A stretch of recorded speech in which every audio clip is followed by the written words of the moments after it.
why I decided to go to the Symbolic World Summit, and my thoughts on being a YouTuber in this little corner for about a week.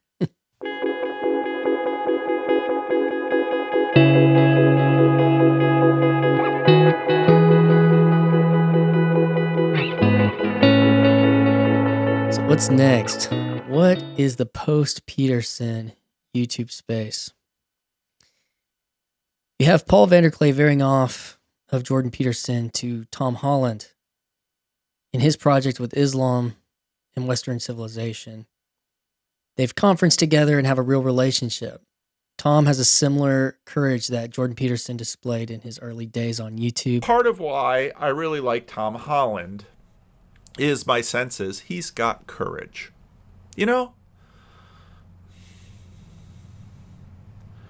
I agree with C.S. Lewis. One of the things that we lack in the world, courage is not a virtue that you see often. And it isn't necessarily displayed in physical prowess, but Tom Holland at least says what he thinks. Now, he may be right or wrong about a bunch of things, but he has the guts to say it. And he's got the kind of cleverness to say it in a really interesting way, usually. And so he dares to write a popular history about the origins of Islam, that something that's going on in the academic circles, but everybody's just sort of like, well, we've got these ideas, but don't. It's like parents, don't tell the children, don't tell the Muslims, they react so. And now we're going to get into that because all of this has everything to do with what I talk about Jesus infiltrating the world through secularity. This is huge, and I think it's the natural next step from Peterson's initial project to build up the individual, particularly disenchanted millennial men, and crush new atheism. Islam is next, and now it's the atheist Christians and the Christian Christians that are now in a coalition against the Islam and the woke, which is also still kind of a Peterson project. I see Paul digging in for the next wave, for this is the way he dug into Peterson early and deep. Because this is the next Christian adjacent project, a spirit baby of Peterson. And Paul is also really interested in the people looking to make their own religion. Those people with the glasses and the monoculture, and also how the TLC estuary is kind of a Christian adjacent project. And his affinity for certain TLCers who shall not be named, as evoking his name can bring upon wrath about your motives of the act of even evoking his name. And I've tagged along for over half a decade at this point. However, this isn't my project. And though I have plans to read Dominion, as I have no doubt it will make me a smarter person, because it's sat on my father-in-law's shelf for the last 4 to 5 years, and now it's my turn to pick it up. Paul VanderKlay is a master distiller, and I see his model popping up in this TLC, and it's powerful, and it will continue to work, and will distill further and further, screens inside of screens inside of screens. My intuition is that Paul will synthesize these projects with Islam over the next 5 years as his next top-level project of synthesis and distilling culture. His recent video about common religion and about Tom Holland and Islam are things I see that he is deeply interested in, deeply excited about, and I'm excited to tag along as well. So what is Peterson doing? Peterson is gathering all the old, new atheists and closet Christians in the elite universities and Western institutions, hoping to create a coalition to compete with the World Economic Forum, the globalists, the anti-humanist bunch. And that is definitely not my project. And in this week as a YouTuber, I've heard grumblings such as Peterson's lost his in his own cave now type musings. His old stuff's the best stuff. It's like listening to a college kid talk to you when you're in high school about, if you really want to get this band, you need to check out this demo tape they released in '89. And these 3 artists who influenced them and so on. Or like how I talk about Jimmy Eat World and Taking Back Sunday. The early stuff's the best stuff. But I think that in some ways this is subjective, in that if people in the monoculture are experiencing Peterson for the first time in, say, the last 2 or 3 years, even though they aren't acquainted with his seminal YouTube ideas or only saw him as a politically awkward figure, if they have curiosity about this, they'll seek it out. And Peterson's not necessarily a victim of his success either. He's trying to leverage it. Maps of meaning is still in him and driving him, but that is not honestly accessible to the general population or elites in a certain way. Peterson's work to save the individual, specifically the contemporary man, worked, and this space is a testament to that. The community and the people talking with agency to express and create in this space is all a part of it. The OG Jordan Peterson spirit is not dead, it's actually growing. I would rather Jordan Peterson be trying to shape elite institutions and culture than, say, myself, or those of us who really like his demo tapes the best. God bless you, Jordan Peterson. John Vervaeke is the Sam Harris spirit baby. Sam couldn't find objective morality outside religion, but he tried. He's now resigned to swim in classical liberalism without end. He can't have interesting conversations because he can't change anymore, or so it seems presently. He just seems stuck. And it's sad, really. Just don't put him in charge because he will lobotomize you. Check out this clip. Imagine what it would be like if we had Joseph Stalin at his worst in custody, and we had a much more mature science of the mind available to us, and we actually had a cure for evil. I mean, just imagine what it would be like to deliver this cure. We can actually just modify all of the receptor sites and densities and connections in the brain so as to turn this malevolent sociopath into an entirely normal person with a normal pro-social attitudes, et cetera, but keeping intact his biographical memory and the other aspects of his identity, right? So imagine being able to engineer the following experience for Joseph Stalin, where you deliver him the cure for all that ails him ethically. Vervaeke is just working on creating a religion without God, capital G God, and hopes that he actually creates true pluralism in his Silk Road vision. He wants people to find peace, so it seems. He can also make smart people feel sophisticated when they can talk about religion using his 4 Ps listed here. So that's me trying to do a synoptic integration of all of the 4 E-cognitive science and trying to get it into a form that I think would help make sense to people of cognition, and also in a form that's helpful to get them to see what we're talking about when I'm talking about the meaning that's at stake in the meaning crisis, because it's not sort of just semantic meaning, right? No, you're right. This is much more about the manner and the mechanisms of knowing than it is about the content. Right. But the basic idea is, spelling out the E's. First is the idea that cognition is inherently embodied. So instead of thinking of the body as just sort of Cartesian clay that is a vehicle that is molded and moved by the mind, right? What you do is you actually realize that the biology of the body is actually constitutive of cognition.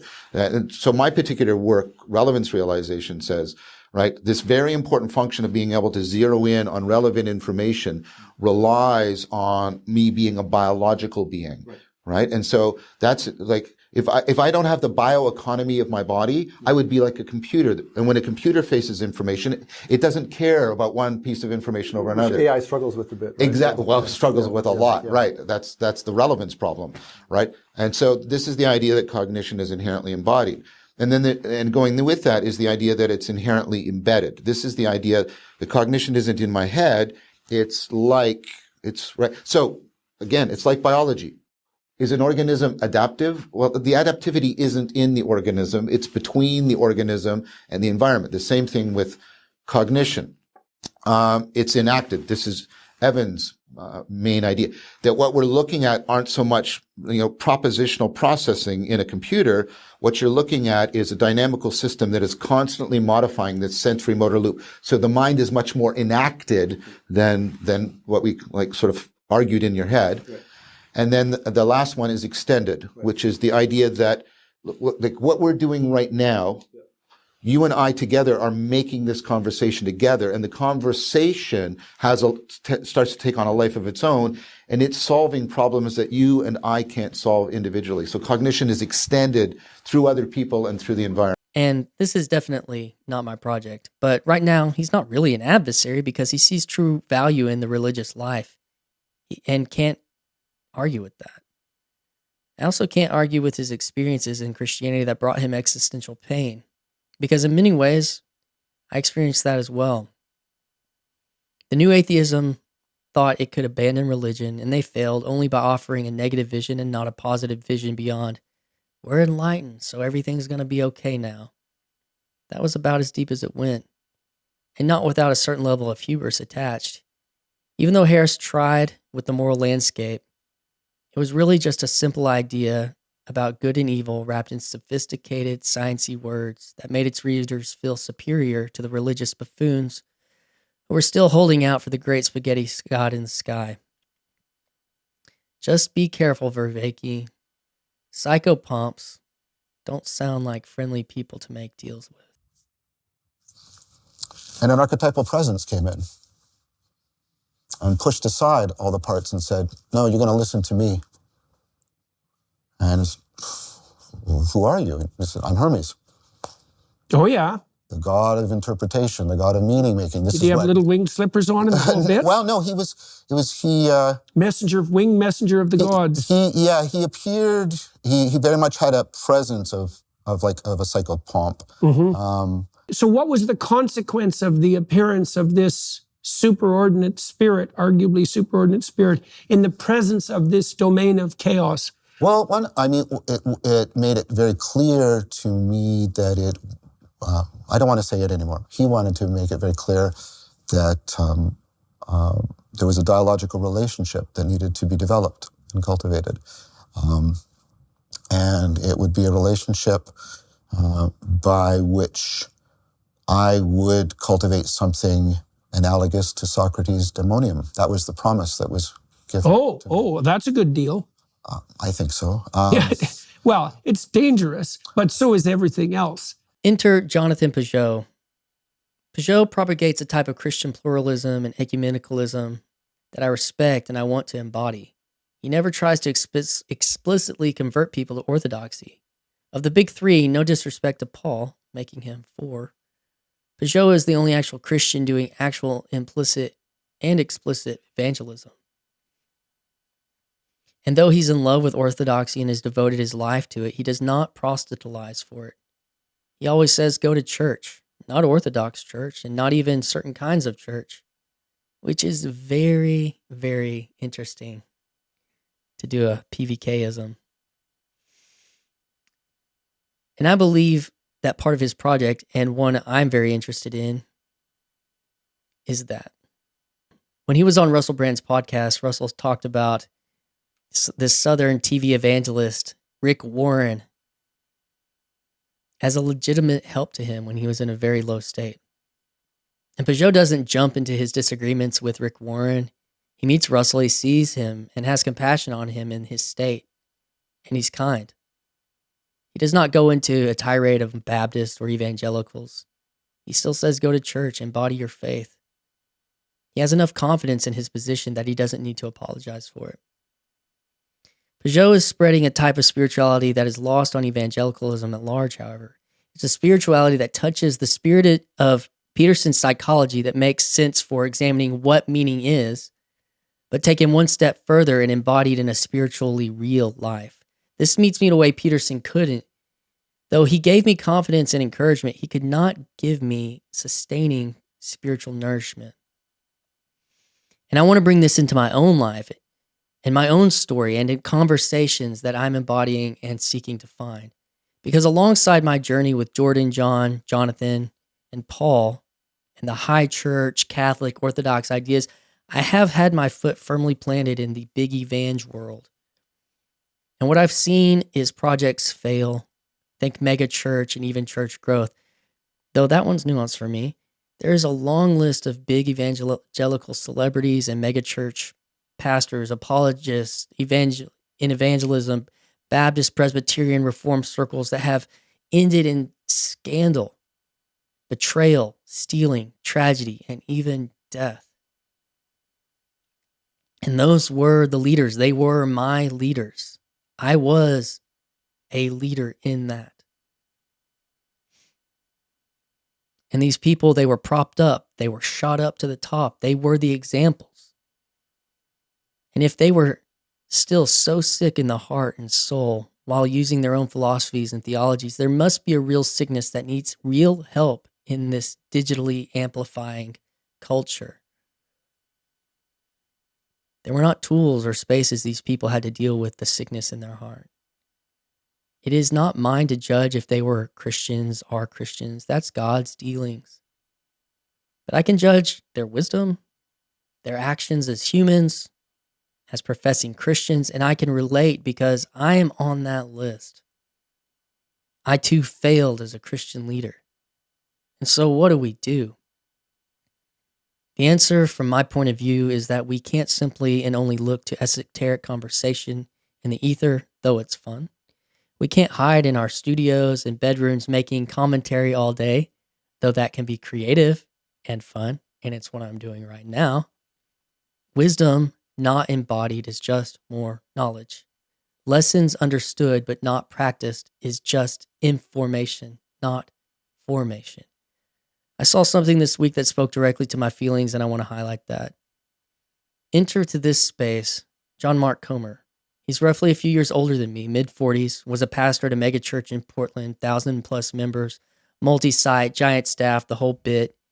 And he walked away, not for some public or private cardinal sin, but from what I believe, from the outside looking in, was an earnest attempt at being radically honest with himself about motives, purpose, meaning, spiritual health, in relationship to a sickness noted in the cultural milieu. This, to me, was an attempt at wisdom. To take information of all the people that he was watching just explode, fall flat, become possessed by power and ego, and say, is there some other way? Or maybe better yet, is there a better pattern for practicing the way? He who shall not be named. Or how about we say, GG. You asked the question of the scripture I used in Chad's podcast the other day. But, okay, now go back to what you just said. It's like the most true thing in scripture for me is Jesus said, I'm the way, the truth, and the life. No one comes to the Father except through me. So he is truth. Okay, what is it? What does the way part of that mean to you guys? As Christians, or at least those who identify as Christians, what does the way part of the way and the truth and the life mean to you? What does the way mean when Jesus said, I am the way, the truth, and the life? I'm going to clip a section of this podcast with John Mark Comer on Carrie Nieuwhof's podcast that released this week. To what extent is practicing the way self-diagnosis, self-healing, I need to do some work in this area? I think suffering, one of the most meaningful redemptions of suffering is when your pain, in particular some of the unnecessary pain often brought about by our own bad decision-making, can be used to spare other people of their pain or help them in their pain. So Elizabeth Kubler-Ross, who did the, stages of grief, I don't know if I could do it from memory. Help me out here. It's denial, anger, bargaining.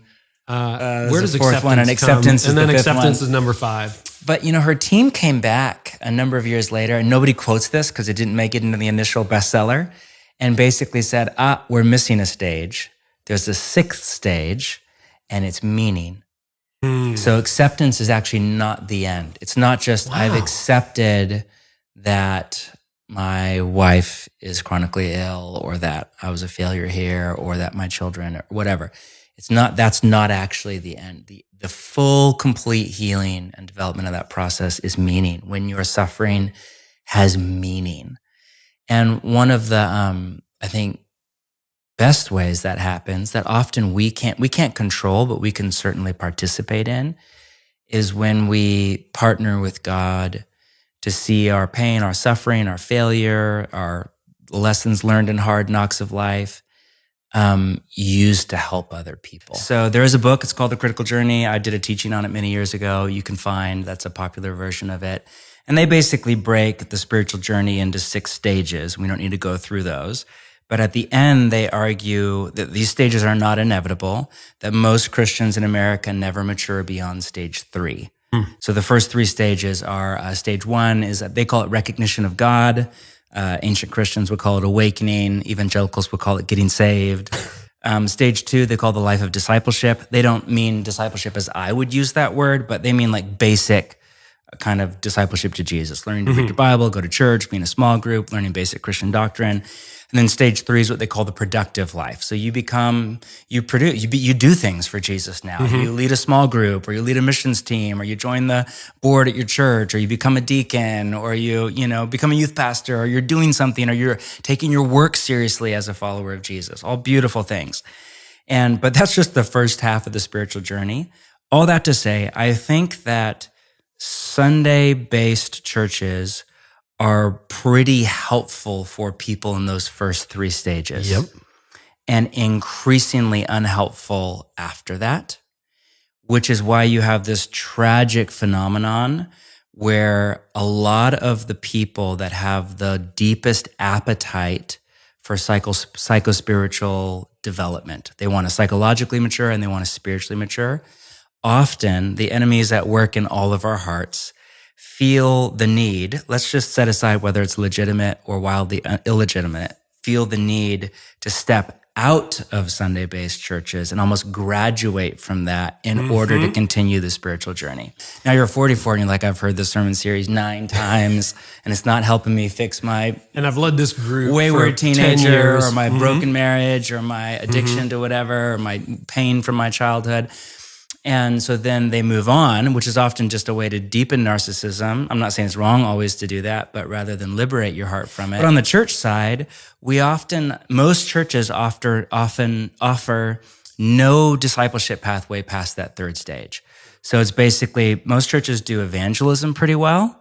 They do basic discipleship pretty well. And then they invite people into leadership. Lead a small group, volunteer, lead this team, do our thing. And then that's where the vision of human maturity, spiritual maturity tends to end. A couple of stages. In their theory, you hit this, not a stage, but an experience that, and they label, it's not this linear. And they would say over and over again, life is not this linear. And we mature unevenly. We might be ahead in one stage, in one aspect of our life, and behind in another. But they have this concept they call the wall, which is some kind of an experience. I think of the AA line, the only way out is through. Meaning it's some kind of an experience of pain and suffering that you can't bypass or deny or fake it till you make it. It's something that will permanently stand in your path. It could be a divorce. It could be the loss of a loved one. It could be failure, bankruptcy. It could be a terminal disease or a chronic illness, any number of things. But there's no way around it. The only way out is through. And so you can either stop in your spiritual journey or regress in your spiritual journey, which is what a lot of people do. Like the phenomenon of deconstruction, one way to think about that psychologically is people go through the first 3 stages of Christian spiritual development. They hit the wall. They have some kind of experience of pain and suffering. And rather than go through it, they jump ship to another, I'll just use the word religious system. And I mean that in the more Keller sense of like a system of beliefs, ideas, values, practices that give meaning and purpose to life. That could be the 3 most common that I saw in Portland were third wave anti-racism, all things LGBTQ and pride and kind of ally kind of worldview, activist worldview, and then careerism, kind of like work is God. Those are the 3 most common alternative religions that I saw in Portland. So people jump ship and then they go back and they start at phase 1 again. it's awakening, but now it's a different religion. And so it's like they're born again and they're just on a high and they're in this honeymoon phase and I can't believe it. I never saw before and I never realized this and I was blind and I was dumb and I was lost and I've been saved. It's basically a salvation motif. And then they become a life of discipleship. Then they're learning and they're reading and they're taking all of this information in, and then the productive life, then they're doing things and they're leading things and they're saying things. And it's just inevitable that people will hit the wall again. And then what? So in the critical journeys, the next stage is if you go through the wall, you go into stage 4 that they call the inner journey or the journey inward, which would be basically like the valley, you know what I mean? Or the wilderness, this period often marked by a lot of soul searching. In millennial language, you do the work often of therapy around family of origin and your relationship to your parents and your culture and your shadow and your personality and your Enneagram number, all of that stuff. It's a good space for that. Then stage 5 is what they call the journey outward. So you go through that. And again, if you continue to mature, and people get stuck at every single one of these phases. There's some people that go into therapy and the deep work, and then 20 years later, they're still in the deep work, bemoaning. Still stuck. Most people would agree. There is a season, you know. I see it a lot when people start therapy. It's like it often gets worse before it gets better. And they just, every conversation you have with them is just very negative. And that is actually, I think, a healthy part of almost like getting the impurities out of your system. It's almost like a charcoal cleanse of your body. But you don't want to be there for the rest of your life. You want to move through that to a place of greater acceptance, gratitude, joy, seeing the good and the bad in your experience, in your family, and your parents, and all of that. And so then you go to the journey outward, which is where you kind of begin to reemerge almost into, it looks very similar to stage 3, the productive life. You're out doing things now again. You're leading often. You're serving. You're making a contribution through your church or ministry or work. But so from the outside, it looks very similar to stage 3, but it's very different because your motivational structure is radically different. You don't need what you used to need from success. You know, there's that Rolheiser line, success still feels good in the second half of life, but it has very little to teach us. Meaning, past that stage, we're learning way more from our failure. We learn a lot from our successes early on because they tell us what we should do with our life. Whereas if you have the favor and the grace to be successful at anything at a young age, it's almost like a high five, like you're on the right track from life and God and community, like keep going this direction. So success is very helpful. Not all of us have that gift, but very helpful in the first half. And in the second half, it's great. But better success than not. Yes. But it doesn't own you anymore. And then stage 6 is what they call the life of love. And this is just, most of the people we know in this stage are very old. But I know some people there, and they just exude the love of the Trinity. And just the gift is just being in their presence. It's not even if it's a pastoral example, it's not their leadership. Most of them aren't leading actively anymore. It's not necessarily their preaching or teaching or writing, though it might be just dripping with wisdom. It's them. So this is my stage 5 of healing that John Mark listed in there. This is my project. And suffering is a reality in life. I see John Mark Comer on Carrie's podcast reaching out to me as an evangelical and saying, let's stay maybe and figure this thing out together. In Christian YouTube and Big Evang, I only encounter most of the time propositional argument battles, left and right culture battles, deconstruction, reconstruction. It's an endless circle stuck on level 3, just like he said. And John Mark sees the same people I've seen, the young and the restless, the reformed, the megachurch, and just gets ugly and tragic. So I'm going to this Symbolic Meaning Conference because I'm looking for real ways and real people to find stories about God that can nourish my soul, my marriage, my family, my church, my community.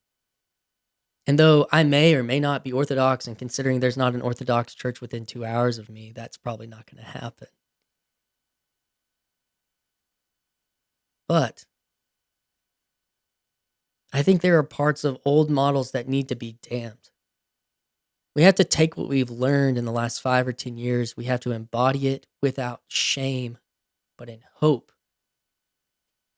In the future, I'm going to be talking about my journey with Christian worship and how, as a modern rock and roll Baptist, I learned to value and begin to practice historical liturgical forms of worship, and hope to continue to lead Baptist-type people in churches, evangelical types, to these historical yet fresh practices and how they can go down deep into your soul, your marriage, your family, and yourself, and your community. You know, here on YouTube, there's good preaching on here. There's stellar education. There's ideas. There's even community on here. YouTube's like a church, but you can't go to it. So go to church. And remember, everybody, embody. And I'll see you at the Symbolic Conference, Graham. God bless.